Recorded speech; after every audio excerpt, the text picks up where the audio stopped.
Notre 20e anniversaire peut attendre, m'a-t-elle dit. Je veux juste une nuit avec mon patron. Je n'ai pas dit un mot. Le lendemain matin, le PDG l'a convoqué dans son bureau en hurlant « Qu'est-ce que vous avez bien pu faire à votre mari, pour l'amour de Dieu ?» Notre 20e anniversaire peut attendre, a-t-elle dit, sortant son rouge à lèvres de la poche latérale de son sac à main comme si c'était un jeudi ordinaire. Je veux juste une nuit avec mon patron. Le vin respirait déjà. J'avais fait la réservation des semaines auparavant. La même table dans le coin, et même le même pinot hors de prix que nous avions eu le soir où je l'avais demandé en mariage. J'avais mis mon costume. Pas le meilleur, mais assez bon pour sentir que quelque chose comptait. Elle n'a même pas regardé la table. N'a pas demandé pourquoi les bougies étaient allumées. Elle a juste laissé tomber son sac fourre-tout sur le siège comme si nous nous disputions à propos de plats à emporter. Je n'ai pas demandé où ils allaient. Je n'ai pas demandé ce qu'elle entendait par juste une nuit. Je l'ai regardé ajuster ses vêtements. Un que je n'avais jamais vu auparavant. Il devait être neuf. Il devait être pour lui. Elle a attrapé le parfum qu'elle garde dans le placard au-dessus du réfrigérateur. Chanel, celui qu'elle dit être trop fort pour la journée. Vaporisé une fois, puis une autre. Ne m'attends pas, a-t-elle lancé depuis le miroir du couloir, en arrangeant ses cheveux. Je serai en retard. Je n'ai pas dit un mot. Je ne pouvais pas. Il y avait trop de bruit dans ma tête, et rien n'en sortait clairement. Je me suis juste levé, j'ai marché jusqu'au placard du couloir et j'ai ouvert le tiroir du bas. Elle était là, exactement où je l'avais laissée. L'enveloppe, de couleur crème, épaisse, scellée d'un unique cachet de cire rouge. J'avais écrit la date au dos. Il y a un an, le jour où j'ai cessé d'être naïf. Ce n'était pas la jalousie qui m'avait rendu méfiant à l'époque.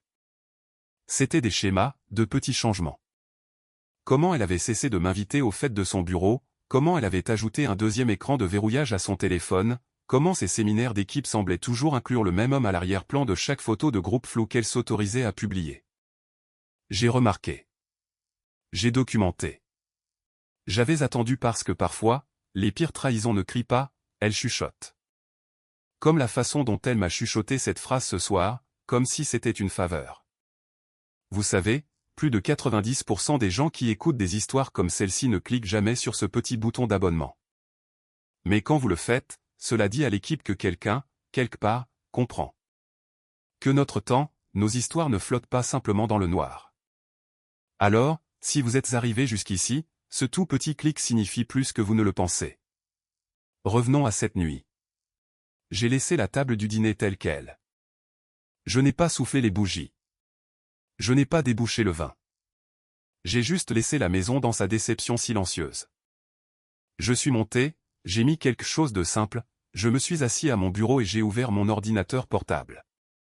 J'ai fait défiler le fichier intitulé Conformité WCB et je suis allé à celui marqué Document personnel-bas contrat prénuptial. Clause 7b.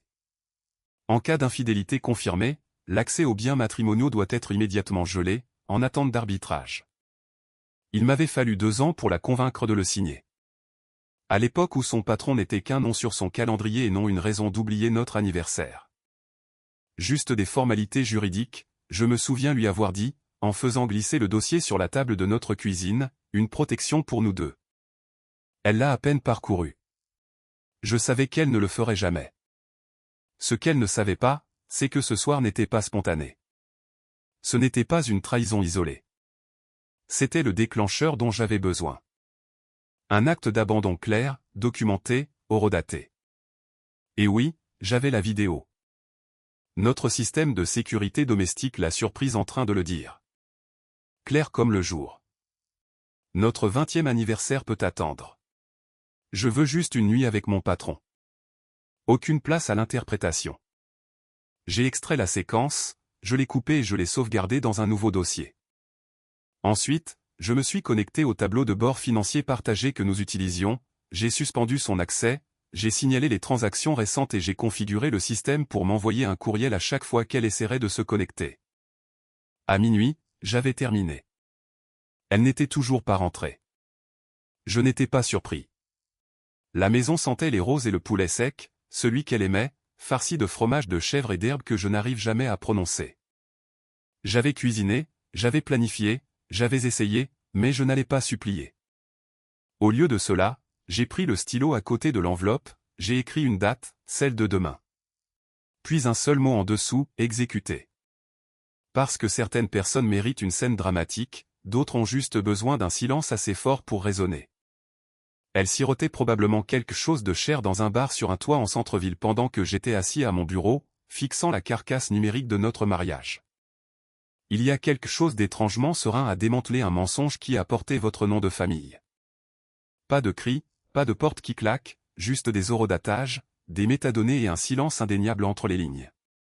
Je n'ai pas eu à creuser.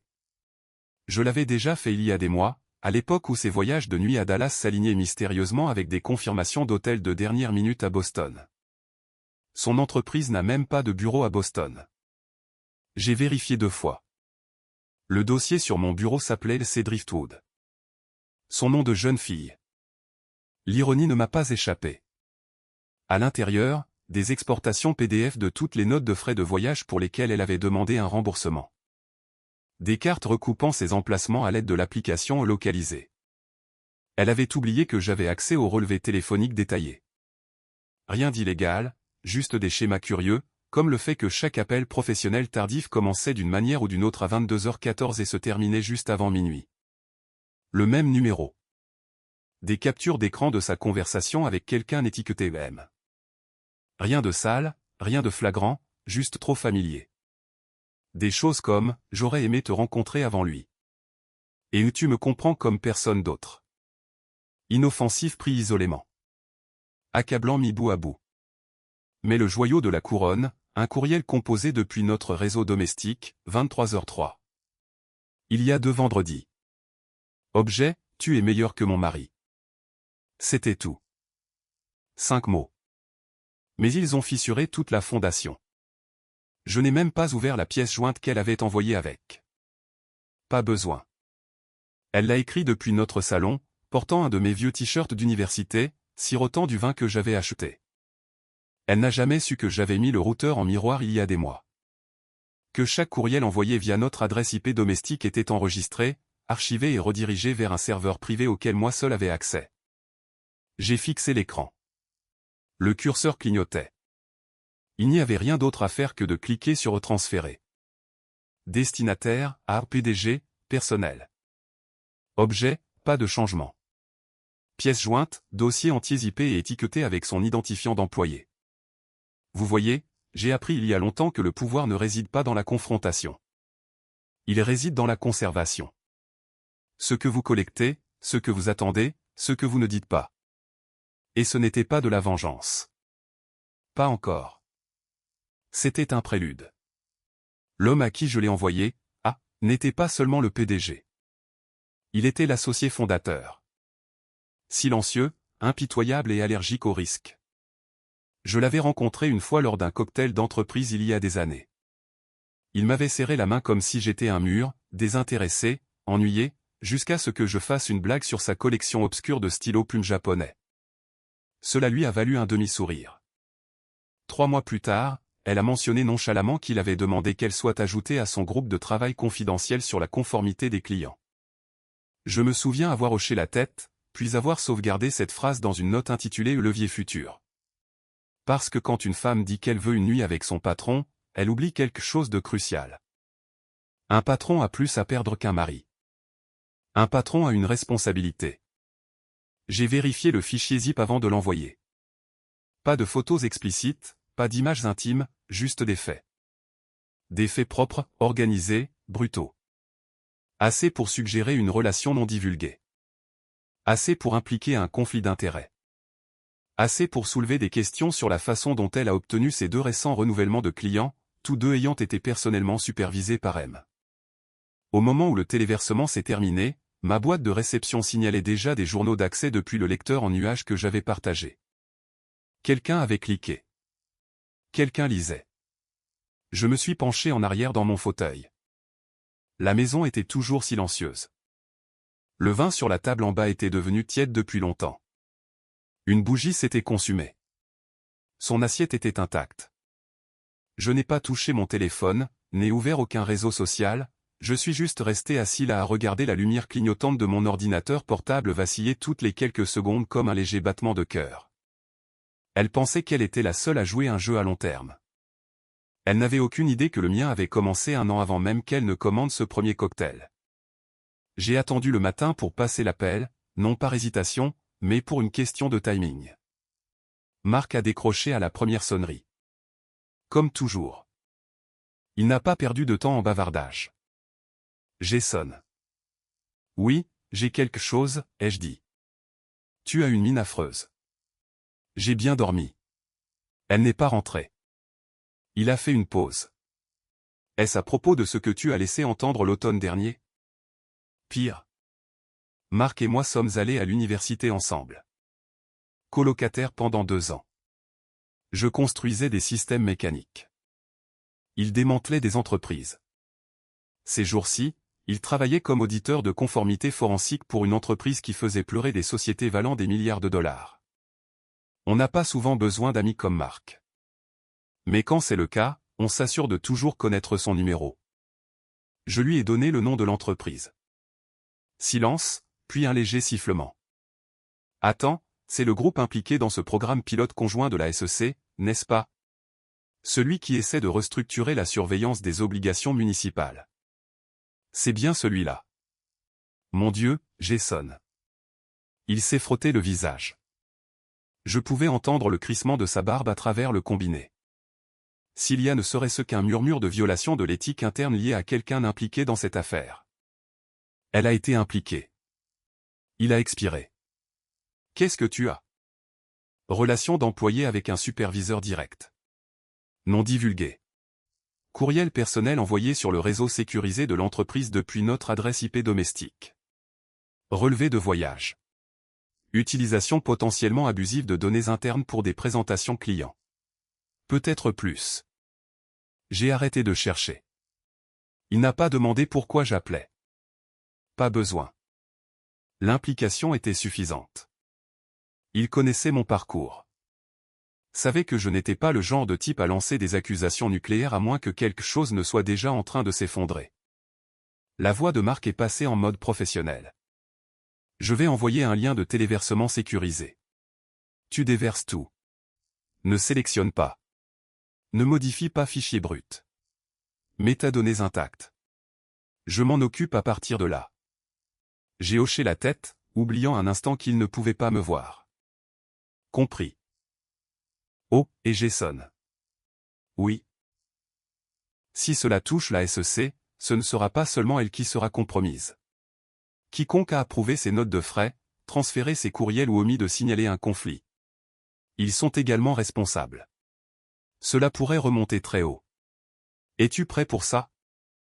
Je ne m'en prends à personne, ai-je dit sèchement. J'en ai juste assez de nettoyer ces dégâts. 10 minutes plus tard, son lien est arrivé.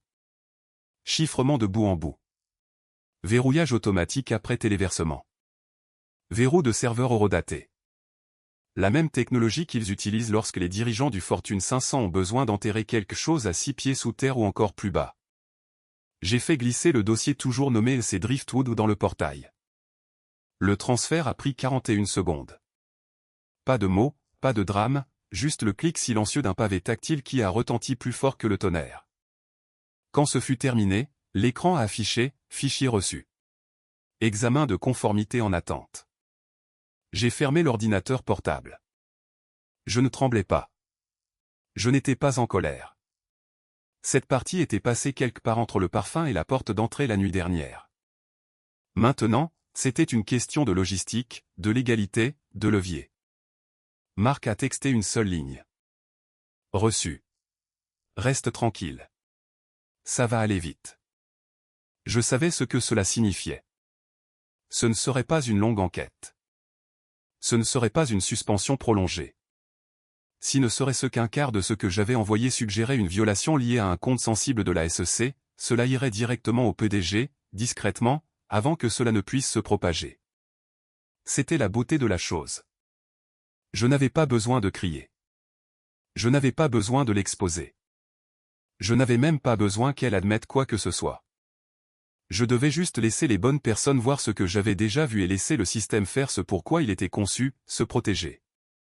Elle pensait qu'elle pouvait manipuler les hommes d'affaires de la même manière qu'elle me manipulait, par un mélange de charme, de performance et d'omission commode. Mais le charme ne résiste pas à un audit. Et les omissions?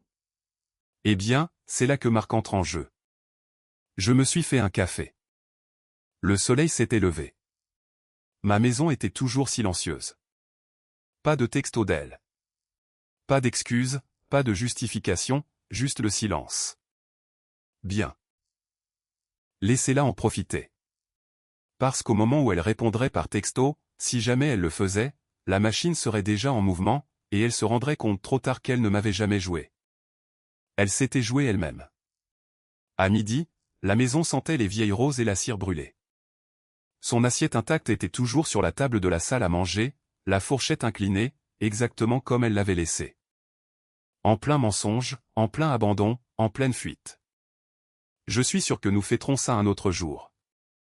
Je me suis assis dans le bureau, les rideaux tirés, non pas pour cacher quoi que ce soit, mais pour me concentrer. J'avais une liste devant moi, non pas manuscrite, non pas sentimentale, juste des chiffres, des identifiants et des noms de contacts. Étape 1, la retirer des comptes de crédit conjoints. Pas geler, pas l'alerter, retirer. Cela a pris 10 minutes. Je connaissais les représentants par leur nom. Celui d'AMX n'a fait qu'une légère pause quand j'ai dit « Je voudrais révoquer un utilisateur autorisé ». Êtes-vous sûr de vouloir supprimer complètement son accès? Cela inclut les comptes en ligne, les frais et les transactions en attente. J'ai souri, non pas parce que j'étais heureux, mais parce que j'étais enfin calme. Oui. Étape 2, placer un blocage temporaire de 90 jours sur tous les retraits du compte de courtage. La représentante là-bas était plus perspicace. Elle avait déjà vu ce scénario se dérouler dans des maisons plus calmes avec des secrets plus bruyants. Vous n'avez pas besoin de me donner la raison, monsieur L. Je sais que non, ai-je dit. Assurez-vous simplement que les blocages sont en place. Rien ne bouge sans ma signature. Rien. Elle a hésité un instant, puis a ajouté. Vous voudrez peut-être parler à votre avocat d'une ordonnance de préservation des actifs si cela s'envenime. Je l'ai déjà fait. Parce que l'étape 3, clause 7b, infidélité, qu'elle soit physique ou émotionnelle, confirmée par une preuve directe, entraîne la révocation immédiate de l'accès aux biens matrimoniaux partagés. Temporaire, en attente d'un examen, mais effective immédiatement. Elle l'avait signé. Je me souviens qu'elle avait levé les yeux au ciel, qualifiant cela de démodé. Ce n'est pas comme si j'allais m'enfuir avec quelqu'un, avait-elle dit, sirotant du chardonnay sur notre porche arrière, la lumière du soleil dans ses cheveux. Je n'avais pas répondu à l'époque non plus. J'avais juste hoché la tête et classé le document. Mon avocat de famille, Walter, attendait cet appel. Je n'ai même pas eu à expliquer, j'ai juste dit, clause 7b. Il y a eu une pause. Vous avez des preuves? Oui. Alors je vais l'activer. Vous recevrez une confirmation dans 48 heures. Si elle tente un mouvement de fonds important, nous serons alertés. Vous comprenez? Cela pourrait inciter son équipe juridique à riposter. Laissez-les faire. La dernière chose que j'ai faite avant de fermer mon ordinateur portable a été de changer les mots de passe de tous les coffres-forts numériques que nous partagions. Photos, projets de voyage, même le compte Spotify. Mesquin, peut-être, mais je voulais que ces listes de lecture disparaissent de mes enceintes. À 12h47, mon téléphone a vibré. C'était elle. Ne m'attends pas. La nuit va être longue. Visage clignant de l'œil. Elle pensait encore que c'était une aventure, une étincelle, un frisson. Elle ne savait pas que la mèche brûlait déjà sous son siège. J'ai regardé le message, le pouce planant sur le bouton de réponse. Puis j'ai verrouillé l'écran et éteint le téléphone. Elle n'entendrait plus parler de moi. Parce que voilà le truc avec un mur de papier. Les gens ne le remarquent pas jusqu'à ce qu'ils s'y heurtent de plein fouet. De son côté, tout semblait probablement encore ouvert, libre, sans contrôle. Mais en coulisses, je barricadais les sorties tranquillement, légalement, une brique à la fois. Laissez-la boire. Laissez-la flirter. Laissez-la murmurer de douces trahisons dans des verres à cocktail bordés de mensonges. Au moment où elle essaierait de passer la carte ou de se connecter à son tableau de bord d'investissement, le système l'accueillerait avec une erreur clignotante et un message poli. Accès refusé. Elle penserait que c'est un problème technique. Elle appellerait la banque. Il lui dirait que c'est la politique. Puis elle vérifierait ses courriels et verrait la lettre de Walter. Clause 7b déclenchée avec effet immédiat. Pas de dispute, pas de scène, juste l'efficacité froide de quelqu'un qui a planifié, attendu et frappé non pas pour la détruire. Juste pour lui rappeler que je n'ai jamais été l'idiot dans cette maison. Elle a juste pris la patience pour de la faiblesse. Et cette erreur allait lui coûter tout ce qu'elle pensait avoir accès.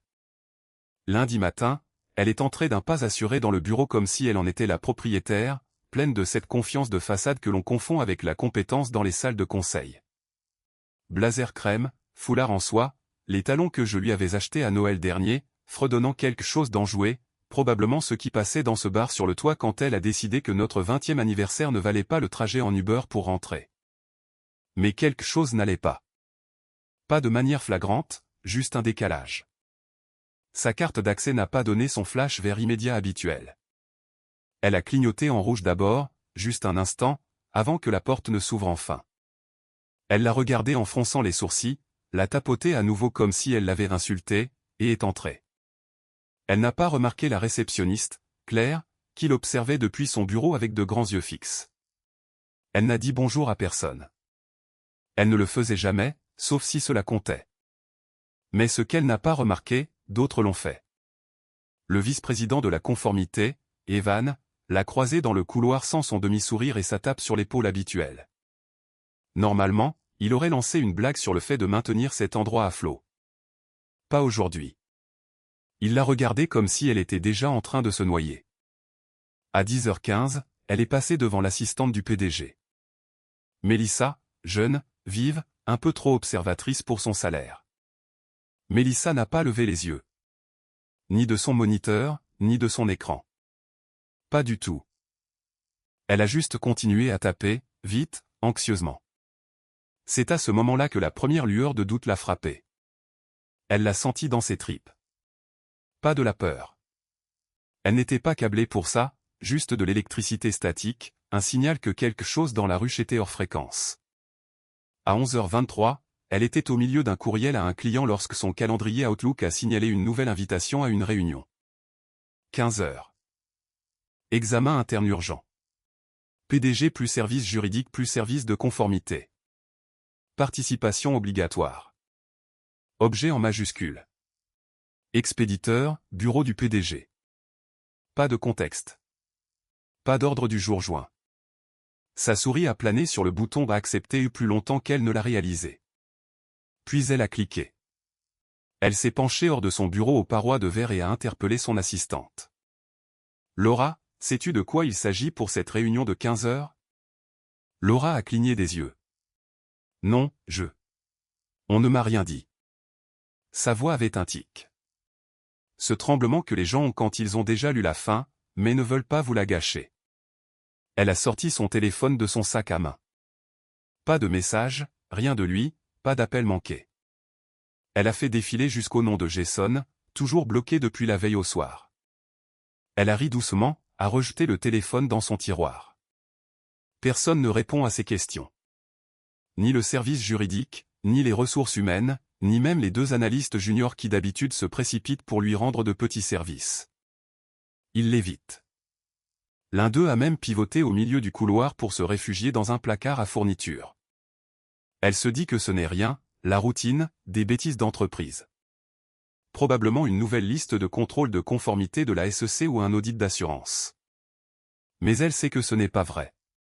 Pas vraiment, car elle a déjà vu à quoi ressemble une pression silencieuse. Et ce n'était pas une vague. C'était la marée descendante. Le truc avec les effondrements d'entreprise, c'est qu'ils ne commencent jamais par des cris. Ils commencent par une absence subtile de contact visuel, de courtoisie, d'explication. À midi, son café était froid et ses doigts tremblaient alors qu'elle essayait de taper un suivi client normal. Elle l'a effacé 3 fois.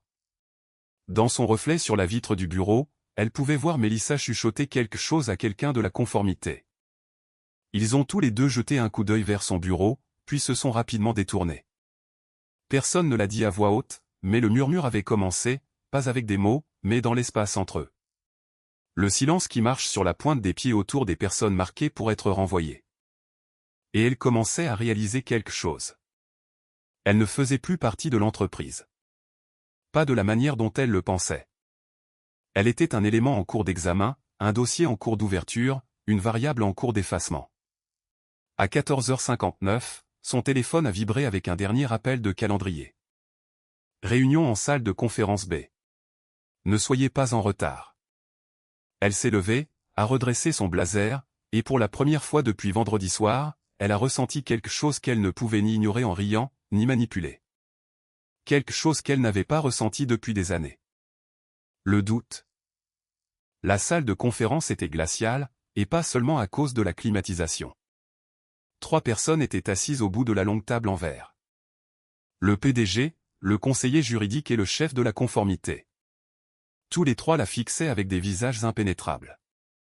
Pas le professionnalisme rigide habituel. C'était différent. C'était chirurgical. Elle est entrée et la porte s'est refermée derrière elle avec une finalité audible. Sur la table, soigneusement disposée comme des pièces à conviction dans un procès, se trouvait un dossier beige qu'elle ne reconnaissait pas, un dossier épais et bien rempli. Elle a aperçu la première page en prenant place. Une photo d'elle et de M à la fête de Noël des ressources humaines. Trop proche, trop tard dans la nuit, capturé en plein murmure, souriant. Familier. Page suivante. En tête de courriel. Des dizaines d'entre eux. Des objets qui lui ont fait battre le cœur. Le PDG n'a pas parlé au début. Le service juridique non plus. Mais l'homme de la conformité s'est penché en avant et a fait glisser un contrat imprimé sur la table vers elle. Sa signature l'a regardée depuis le bas de la page. Clause 14F, a-t-il dit doucement, comme un parent citant les règles du coucher à un enfant désobéissant. Saviez-vous que toute relation personnelle avec un superviseur direct doit être divulguée immédiatement et signalée aux ressources humaines? Sa bouche s'est ouverte, puis refermée. Je ne pensais pas que fût tout ce qu'elle réussit à dire. L'homme n'a pas scié. Il a doucement repoussé le contrat dans le dossier comme si c'était déjà terminé. Savez-vous, a finalement dit le PDG, d'une voix basse et ferme, ce qui est pire que la fraude? Elle a cligné des yeux. A secoué la tête. Le risque? Sa mâchoire s'est crispée. Des relations non déclarées au sein d'un partenariat sous supervision fédérale. C'est un risque. Et savez-vous ce que vous êtes, mademoiselle Carter? Silence. Vous êtes un risque que nous n'avons pas évalué. Le PDG a ouvert le dossier plus largement. Venaient ensuite les relevés de dépenses de cartes de crédit, les séjours à l'hôtel dans des villes où elles n'étaient pas affectées, les frais de restaurant signalés comme dépassant le plafond de la politique de voyage. Les reçus de voyage avec des week-ends qui se chevauchaient et aucune documentation client. Tout était recoupé, tout était annoté. Le conseiller juridique s'est éclairci la gorge.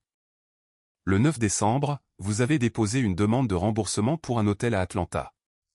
Vous avez affirmé que c'était lié à la proposition de restructuration de Canton, mais selon les registres de l'entreprise, cette proposition a été annulée. De plus. Assez, a sèchement interrompu le PDG. Il s'est penché en avant, posant les 2 paumes à plat sur la table en verre.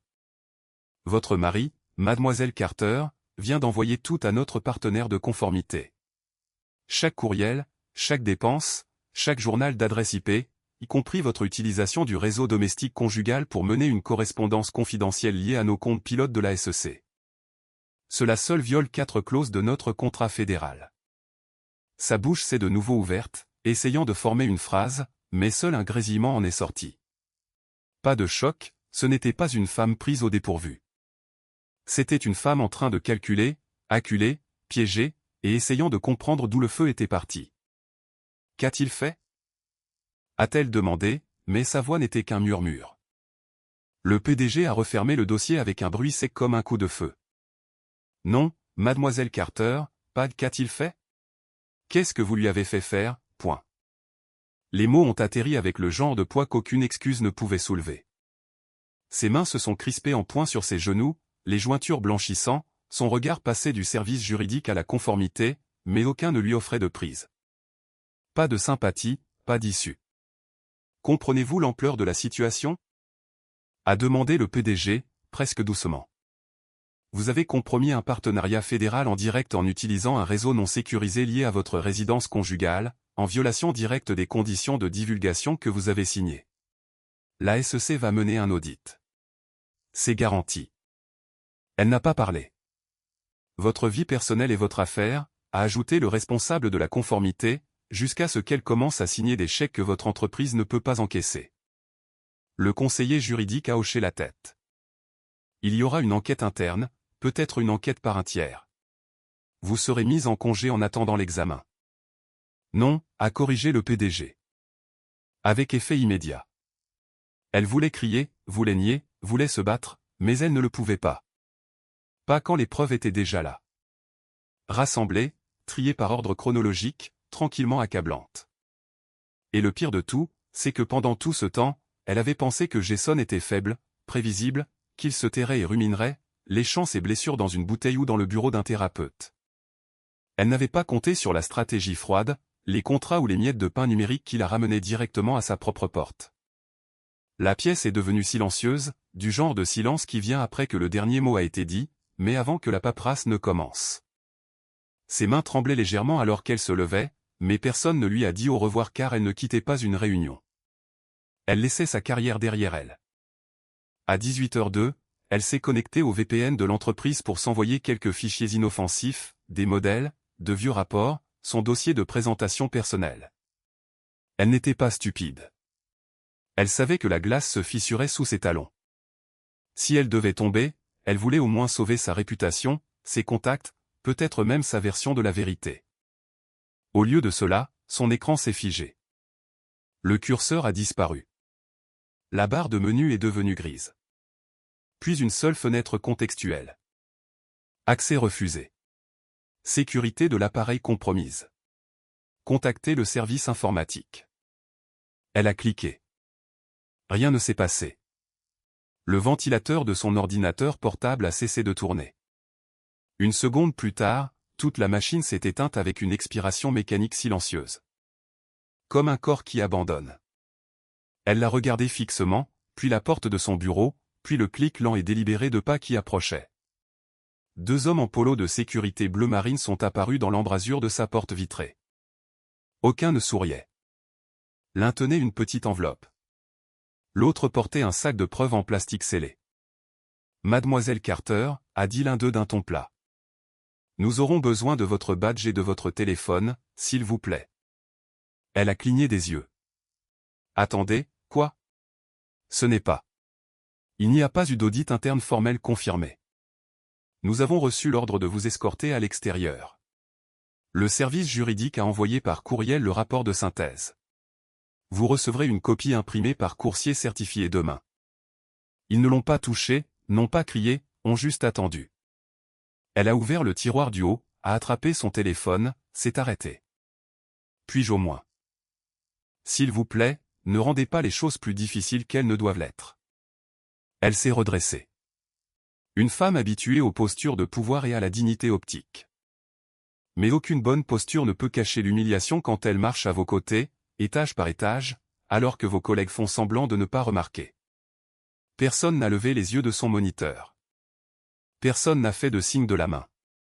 Même Claire, la réceptionniste, regardait droit devant elle son clavier, comme si elle était programmée pour le faire. À la sortie, elle a remis son badge, son sac d'ordinateur portable fourni par l'entreprise et l'enveloppe qu'elle utilisait pour garder des cartes de visite de rechange. Le garde de sécurité a hoché la tête, s'est écarté et n'a dit qu'une chose alors que la porte se verrouillait derrière elle. Bonne chance. Elle est restée devant le bâtiment pendant 5 bonnes minutes avant de bouger. Elle n'a appelé personne. Elle n'a pas pleuré. Elle a simplement regardé son reflet dans la vitre du hall d'entrée, toujours dans le blazer crème, toujours avec les talons, essayant toujours de faire comme si ce n'était pas un effondrement total. Le soleil était couché quand elle est arrivée dans l'allée de la maison. Pendant un instant, elle a cru s'être trompée d'adresse. Les lumières du porche étaient éteintes. Ses plantes en pot avaient disparu. Sur la porte d'entrée, il y avait une note dactylographiée, plastifiée, scotchée en plein centre du bois. Pour les questions juridiques, veuillez contacter Maurice et Belle. Son cœur s'est serré comme un ascenseur dont les câbles ont été coupés. Elle a essayé la clé. Elle n'entrait pas. A essayé la clé de secours de sa boîte à gants. Toujours rien. La prise de conscience ne l'a pas frappée comme un coup de poing. Elle l'a frappée comme une marée lente qui lui montait le long des jambes. Il avait changé les serrures. Légalement. Elle a martelé la porte. Jason. Jason, ouvre la porte. On peut parler. Aucune réponse. Elle a fait le tour par l'arrière. Rien. Fenêtre fermée. Pas de lumière. Juste le bourdonnement froid d'une maison qui ne lui appartenait plus. Finalement, la voisine a jeté un coup d'œil à travers ses stores. Elle n'a pas fait de signe, a juste disparu à nouveau. Au moment où elle est revenue à l'avant, épuisée, humiliée, son regard a été attiré par quelque chose. Là, à peine visible à travers la fenêtre latérale, une enveloppe blanche soigneusement placée sur le comptoir de la cuisine. Elle est revenue sur ses pas et a pressé son visage contre la vitre, plissant les yeux sous la faible lumière. L'écriture était indubitable. Les lettres capitales de Jason. Précise. Veuillez vous référer à la section 4 de notre contrat postnuptial. Vous l'avez déclenché. Elle a fermé les yeux. Section 4. C'est vrai. C'était la clause qu'il avait insisté pour ajouter. Celle dont elle avait ri en buvant du vin. En cas d'infidélité, émotionnelle ou physique, la partie accusée renoncera à ses droits sur la résidence principale en attendant la médiation. Le retrait immédiat est autorisé. Elle l'avait signé. Elle s'en souvenait. Signe-le, c'est tout, avait-il dit en souriant doucement. Ça n'aura jamais d'importance. Nous nous faisons confiance, n'est-ce pas? Et elle l'avait fait, non pas parce qu'elle lui faisait confiance, mais parce qu'elle n'avait jamais pensé qu'il aurait le courage de l'appliquer. Elle s'est assise sur les marches de l'entrée, son blazer maintenant froissé, ses cheveux se détachant dans le vent. Pas de voiture dans l'allée, pas de Jason, pas de clé, pas de plan. Seulement l'écho de ce message plastifié sur la porte. Et à l'intérieur, une vie dans laquelle elle n'avait plus la permission d'entrer. Son téléphone s'est allumé comme une confession au néon. Elle l'a regardé pendant une minute entière avant de le prendre. A composé son numéro 2 fois. Pas de réponse, pas de sonnerie, seulement la messagerie vocale automatique. Jason, s'il te plaît, décroche, a-t-elle murmuré comme si la répétition pouvait plier la réalité. Elle a laissé un message. Hésitant, tremblant, plein d'explications qui n'importeraient jamais. Pas de réponse. Elle a ensuite essayé par courriel. Objet, pouvons-nous parler? Le corps du message était une supplique, une récitation de leur histoire commune, un rappel des anniversaires, des fêtes, de la maison, des vacances. La réponse est venue instantanément. Pas de lui, pas même d'un assistant poli. Du cabinet d'avocat. Mademoiselle Carter, veuillez adresser toute demande concernant les décisions personnelles et financières de Monsieur L à notre bureau. Cette correspondance est maintenant enregistrée. Tout contact direct supplémentaire pourra être considéré comme du harcèlement. Elle a regardé l'écran, les mots s'enfonçant comme des pierres dans son estomac. Harcèlement. Enregistré. Dossier juridique. Ensuite, elle a appelé ses parents. Salut maman. Papa, est-ce que nous pouvons? Un silence qui n'était pas gênant. Il était délibéré. Une pause si longue qu'elle semblait répéter. Puis la voix de sa mère, prudente et froide. Chérie, nous avons reçu une lettre expliquant tout. Nous pensons qu'il est préférable que tu appelles ton avocat. Son père a raccroché avant qu'elle ne puisse répondre. Personne ne voulait faire partie de sa version de l'histoire. Ni son mari, ni ses parents, ni même ses plus proches alliés professionnels. Elle avait été systématiquement isolée. Puis le téléphone a sonné. Numéro inconnu. Elle a répondu. Mademoiselle Carter? La voix était nette, contrôlée, corporative, pas du tout comme la chaleur habituelle de son patron. Oui, a-t-elle dit en tremblant. C'est Monsieur Hansen, le PDG. J'appelle pour confirmer la chronologie des événements concernant vos activités et communications récentes avec vos superviseurs directs. Pouvez-vous vérifier quand ces actions ont eu lieu? Son cœur a cogné. Ce n'était pas une conversation. C'était un interrogatoire, une prise de déposition, et le ton indiquait clairement que toute fausse déclaration pourrait être ajoutée au tas croissant de preuves accumulées contre elle. Je a-t-elle commencé, mais s'est immédiatement arrêtée. Elle ne savait pas quoi dire. Tout ce qu'elle avait répété dans le bar de l'hôtel, chaque excuse, chaque tactique de charme s'était évaporé. Elle a réalisé douloureusement qu'il n'y avait plus rien à expliquer, car la main de Jason avait déjà bougé sur l'échiquier, en matière de conformité et de droit. Son accès, sa réputation, son récit, tout avait été dépouillé, et elle n'avait même pas encore vu le pire. Des courriels confirmant les licenciements, les gels et les avis internes formels attendaient, non lus. Des ombres numériques qu'elle ne pouvait pas atteindre sans ses identifiants. Ils étaient déjà acheminés vers Walter et Mark, tous proprement documentés. Chaque faux pas qu'elle avait jamais commis dans ces moments d'inattention avait été sélectionné, classé par ordre chronologique, daté, horodaté, inattaquable. Même son filet de sécurité sociale s'était effondré. Les amis qu'elle pensait pouvoir appeler pour obtenir des conseils ne décrochaient pas ou donnaient des réponses vagues et évasives, prétendant ne pas savoir ce qui se passait. Le silence était assourdissant.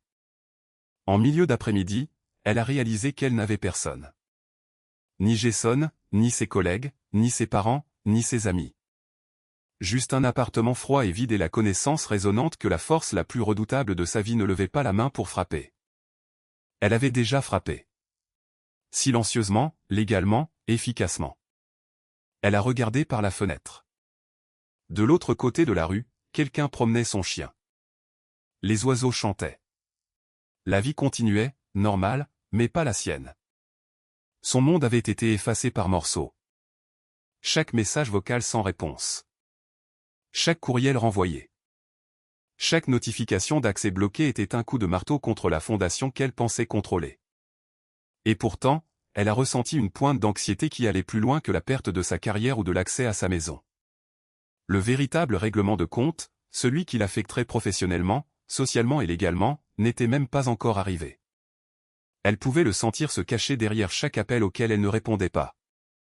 Chaque courriel qu'elle ne pouvait pas consulter, chaque coup à la porte qu'elle n'attendait pas. Jason ne criait pas. Il ne suppliait pas. Il n'en avait pas besoin. Le silence lui-même criait plus fort que n'importe quelle confrontation. Et elle a finalement compris qu'il n'y avait pas de retour possible. Mercredi, 7h58. La salle de conférence était déjà pleine. Pas de viennoiserie, pas de café, juste une longue table polie bordée de tensions et de gens qui avaient autrefois porté un toast au champagne en son honneur. Maintenant, ils fixaient leurs dossiers sans les toucher. Titre de la réunion d'urgence du conseil d'administration, crise de conformité. Examen des risques internes. Présentateur principal, PDG Monsieur Hansen. Secondaire, conseiller juridique, président du comité d'audit et conseiller externe en risque. Le président a ouvert la session. Monsieur Hansen n'a pas dramatisé. Il n'en avait pas besoin. Les preuves parlaient d'elles-mêmes. Le manquement de Mademoiselle Carter à divulguer une relation continue avec son superviseur direct a déclenché de multiples violations de notre charte de conformité, a-t-il déclaré en tournant la page de couverture de son dossier. Cette relation, telle que documentée par des communications internes et une enquête de tiers, a mis l'entreprise en danger de violer les termes du contrat avec nos partenariats régis par le gouvernement fédéral, y compris notre projet pilote de la SEC. La pièce est restée silencieuse. Quelques têtes se sont inclinées. D'autres ont griffonné des notes sans lever les yeux. De plus, a ajouté le service juridique, nous avons confirmé qu'elle a utilisé des appareils personnels non sécurisés connectés à son réseau domestique pour transmettre des informations clients privilégiées. Cela seul constitue un motif de licenciement immédiat en vertu de la politique 9.4. Le conseil externe a-t-il donné son avis? A demandé quelqu'un du fond de la salle. Oui. Le profil de risque est classé comme élevé. Une exposition publique pourrait entraîner des dommages à la réputation, des sanctions réglementaires et la perte de nos privilèges de projet pilote. Un autre membre du conseil a posé la seule question qui comptait. Avons-nous un motif valable? Documenté, confirmé, examiné par 2 cabinets indépendants, a répondu le service juridique, en faisant glisser un classeur sur la table. Le PDG a redressé sa cravate. Pas de grand discours, juste un coup final. Je recommande un licenciement complet, une révocation immédiate de l'accès. Toutes les options d'achat d'actions différées sont annulées en vertu de la clause 11. Le bonus est en attente d'audit mais gelé dès maintenant. Les avantages sociaux sont annulés en vertu de la classification de licenciement administratif. Il a fait une pause. Tous pour. Les mains se sont levées une par une. 9. Personne n'a voté contre. Et c'est ainsi que sa carrière n'a pas pris fin dans les gros titres scandaleux ou les courriels viraux. Elle s'est terminée par un vote calme et calculé. Unanime, légal, dévastateur. À 9h12, son profil d'employé a été effacé de l'annuaire. À 9h45, ses appareils fournis par l'entreprise ont été officiellement marqués pour récupération. À 10h17, un coursier tiers a reçu la boîte scellée et les instructions. Pendant ce temps, à 5 km de là, elle était assise en tailleur sur le plancher de bois nu de l'appartement qu'elle n'avait pas encore meublé, toujours dans le pyjama qu'elle portait depuis 2 jours. Pas d'appétit. Pas d'appétit pour la nourriture, pour les excuses, pour expliquer quoi que ce soit à qui que ce soit. Elle avait appelé 5 avocats. 2 n'ont jamais rappelé. Un a offert un nom poli. Le 4e a dit « Vous êtes toxique maintenant ». Le 5e a simplement ri.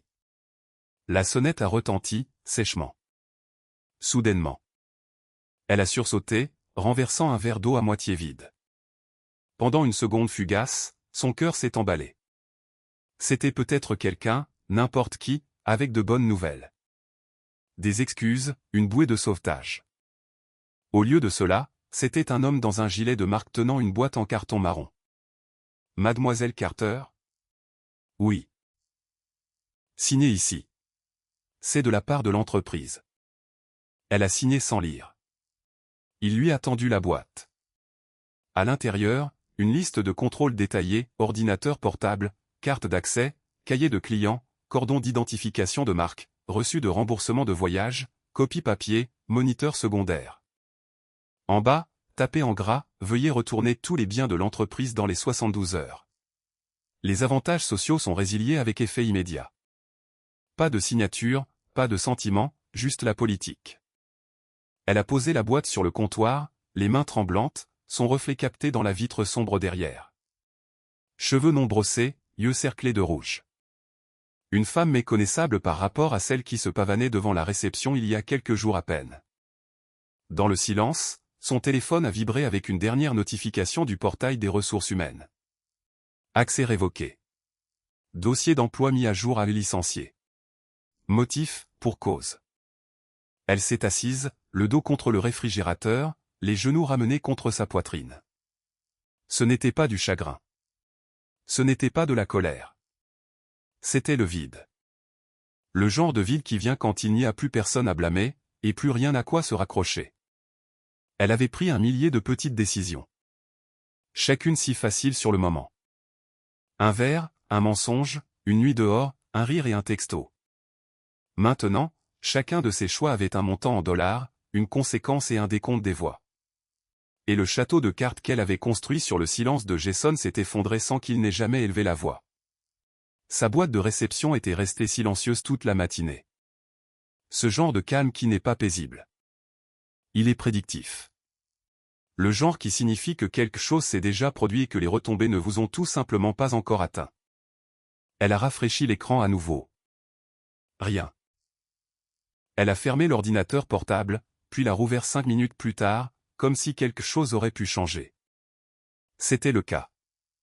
Il était là. Un seul courriel, sans salutation, sans bloc de signature, du PDG. Objet, avis de licenciement officiel.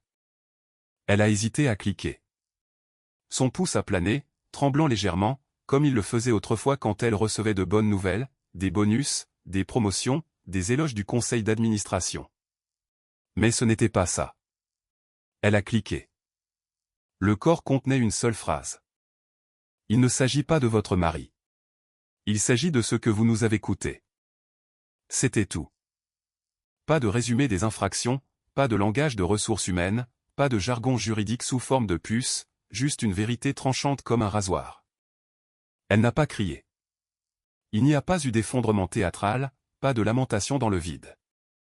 Elle est juste restée assise là, clignant des yeux, fixant l'écran, les mains posées mollement sur le clavier, comme si elle attendait encore une chance de répondre, croyant encore qu'il pourrait y avoir un bouton sur lequel elle pourrait appuyer pour annuler tout cela. Mais il n'y en avait pas. De l'autre côté de la ville, son ex-mari était assis dans une chaise de jardin, une tasse en céramique ébréchée à la main, café noir comme toujours. Le jardin était calme, envahi par la végétation par endroits, paisible à d'autres. Il a regardé un seul oiseau sautiller le long de la clôture, s'arrêtant tous les quelques mètres pour picorer des miettes invisibles. Il n'a pas souri, n'a pas jubilé. Il était juste là. Le dossier qui avait tout déclenché était fermé dans le tiroir à côté de lui, intact depuis qu'il l'avait transmis. Il ne l'avait pas rouvert depuis. Il n'en avait pas besoin. Les systèmes avaient pris le relais. Ses erreurs de calcul avaient pris le relais. Son orgueil démesuré, ses suppositions. Elle pensait que le silence signifiait la reddition. Qu'un homme qui ne crie pas en retour a déjà perdu. Mais le silence n'est pas toujours une faiblesse. Parfois, c'est une stratégie. Parfois, c'est un homme qui attend, observe, écoute, et quand le moment vient, agit avec une telle précision qu'au moment où le couteau frappe, on ne ressent même pas de douleur. On sent juste que c'est la fin. Il a pris une gorgée de son café. Encore chaud. La brise matinale a fait bouger les feuilles. Dans sa boîte de réception désormais stérile, le courriel est resté non lu pour une deuxième fois. Elle avait fermé l'ordinateur portable. Pas de colère, de résignation, parce que maintenant, enfin, elle comprenait. Elle n'avait pas seulement trahi un mari. Elle avait sous-estimé un homme qui construisait des moteurs pour gagner sa vie. Des machines silencieuses qui fonctionnent pendant des décennies parce qu'elles sont assemblées avec patience, attention et soin. Et quand quelque chose se casse, on ne crie pas dessus. On le remplace. Silencieusement, complètement, sans laisser de traces.